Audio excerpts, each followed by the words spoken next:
Sophia, a white person with black hair and glasses. It's important to think about the change you want because then it helps you to speak up for it and voice it out.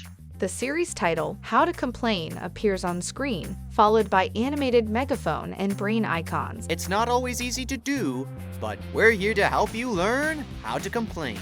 In episode 1, we learned how to have a strong advocacy attitude when you need to complain to solve a problem.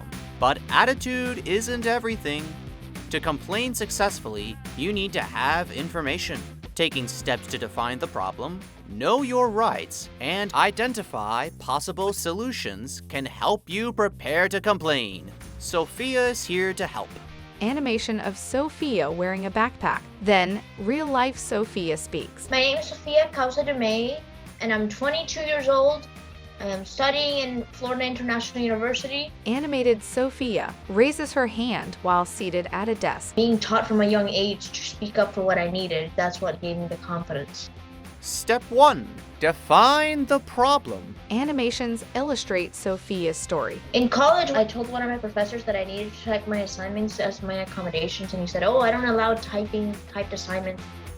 All my assignments in this class are written, no typed, nothing." And I was like, why are they doing that? It was just mainly the one about the didn't let me type. Like, why is he not allowing me to type it? I really need that. Question marks appear as animated Sophia thinks. Then, important questions are written in speech bubbles. Not sure where to start?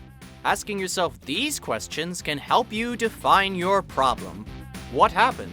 How is it impacting me now? What change do I want to see?